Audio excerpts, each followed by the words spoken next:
Good morning, everyone. I'm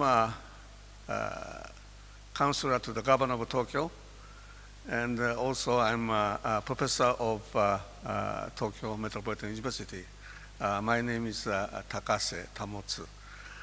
And since I'm a political scientist, this issue is political science oriented, and also my view, this is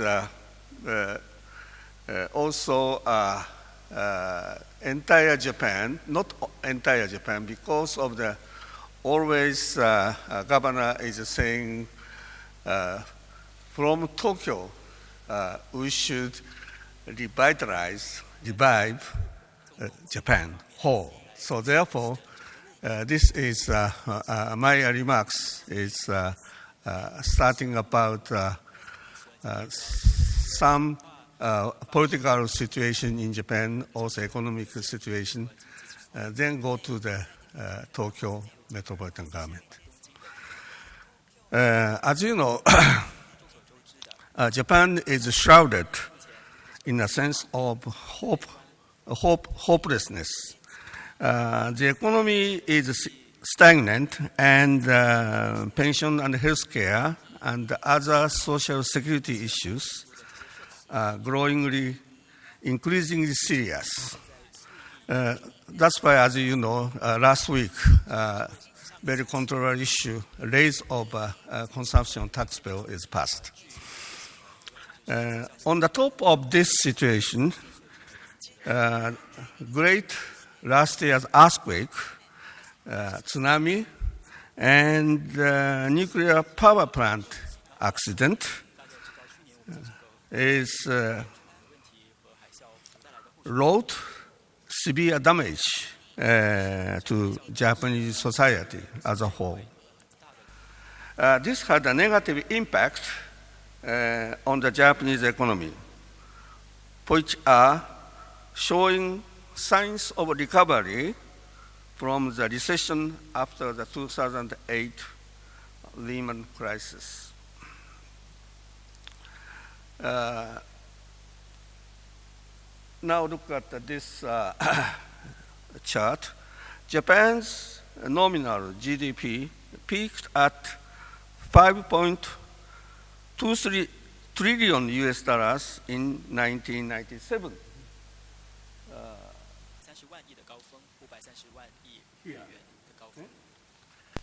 And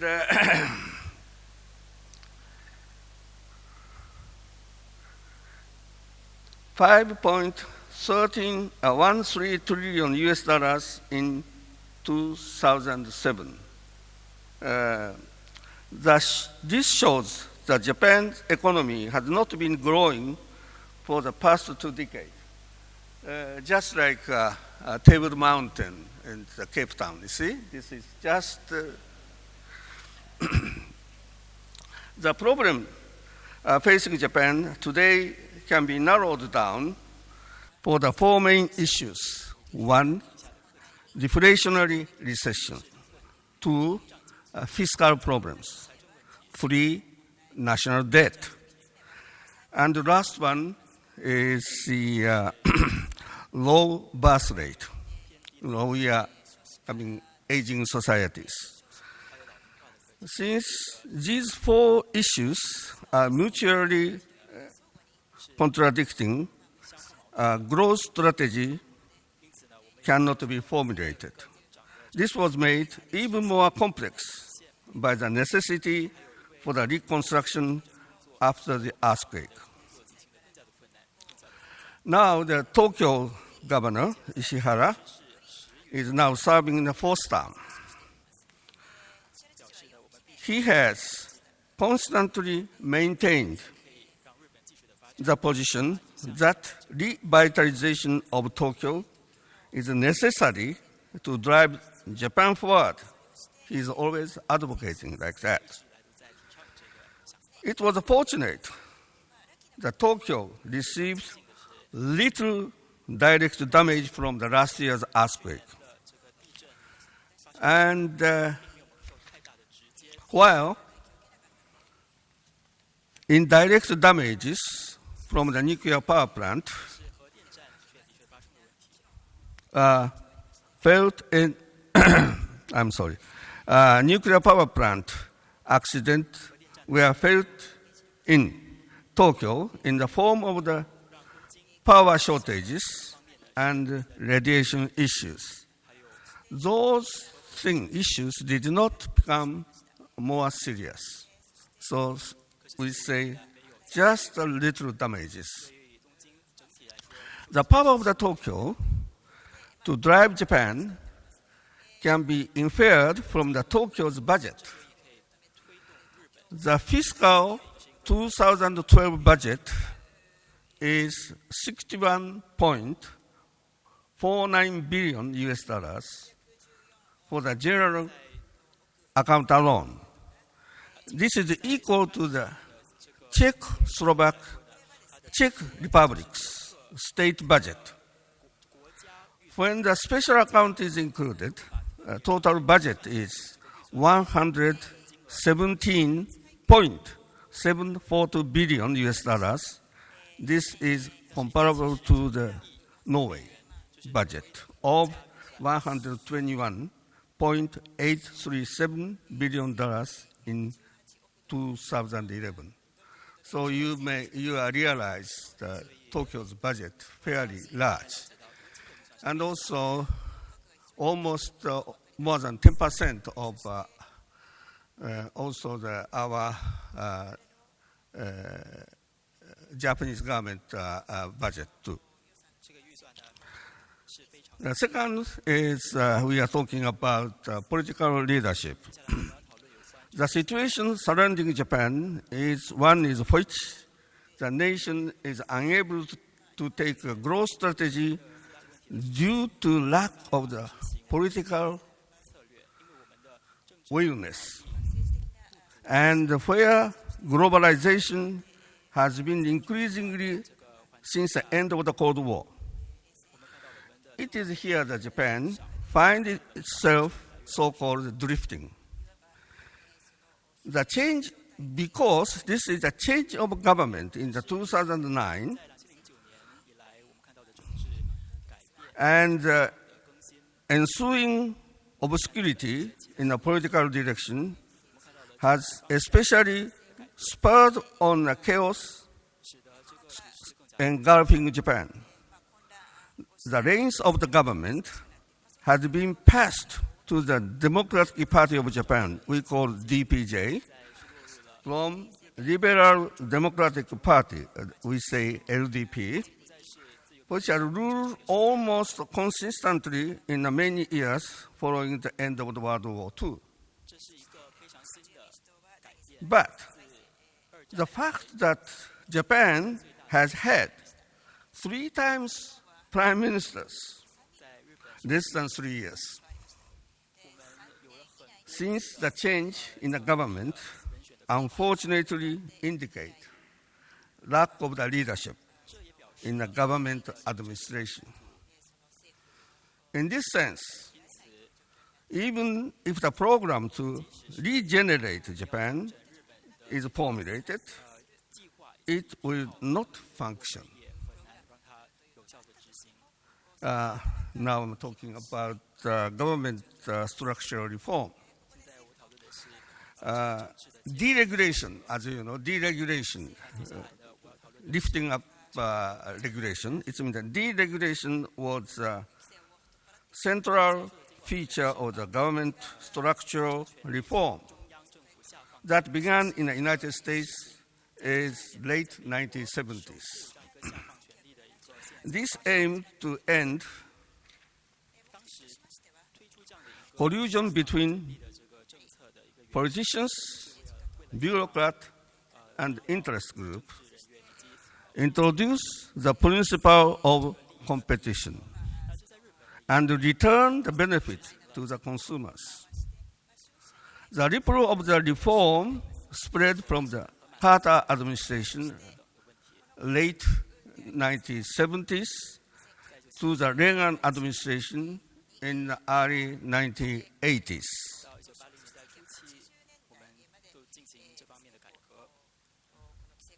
And from the civil aviation industry to the other industries. This has happened in the United States. Deregulation was also introduced in Japan. We made some comparative studies on the US-Japan political systems, and we have introduced American-US way of deregulation. But in a lukewarm manner, because of the collusion between the government and industry are so extensive. From the legal perspective, the another aspect we are talking about,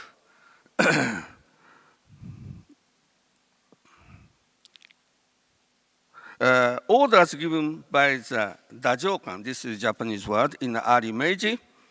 This is translated Grand Council of State. Order given by the dajokan in the 1870s are still in effect as the statutes in Japan. You may be surprised. Moreover, after World War II, the US occupation forces introduced American legal systems concept to the framework of the continental European legal systems established under the Meiji Constitution. This is the 19th century. So because of this kind of things is complicated, Japan's legal system. In this sense, deregulation in Japan, very difficult ordeal. Now is the Japanese situation I'm explaining. The word government in English comes from the word govern, and the word administration for the implementation of the policy comes from the word administer, which has the same meaning as govern. The positioning of the government above the people is also seen in Japanese language, where the government in Japan is sometimes called okami. Okami means word that literally translates to one who is above. The current government structure is often likened to the vending machine. Namely, the government creates budget based on the tax revenues and realize policies by the just introducing fund. This is like a vending machine where the product comes out by pushing the button bearing the product name. The question is whether such kind of the style of the government will continue to be acceptable. Now about talking about the new public policy.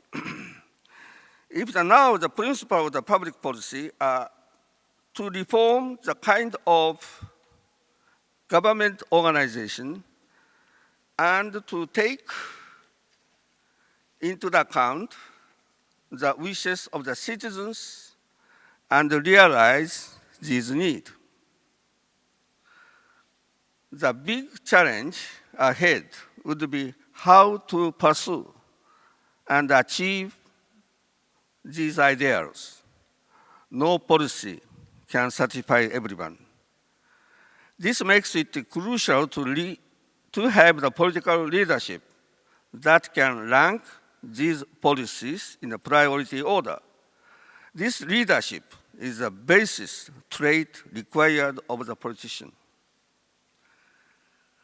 As a method to decide on the order of the United States government had introduced PPBS, the Planning, Programming, Budgeting System in 1967.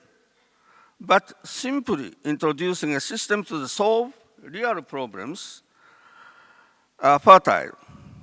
In other words, efforts have fallen into the ruts of the vending machine model. Consequently, this system was quietly suspended in 1971 in the United States. Although we can appreciate this attempt to integrate quantitative and qualitative approaches, it could not, in the end, stand up to the force of the political interest groups. Next is human resources public servant. A new decision-making system is now necessary to achieve the new principle of the public policy. System reforms require new human resources that can operate the system. Without such a people, now new system will not function. Efficient operation of this system means for the fostering of the human resources. In other words, this is education. People who can operate the system are crucial for the outstanding organization to the function. This applies to both central and local government administration systems. The authority and universities and other educational institutions will this work together in a close collaboration.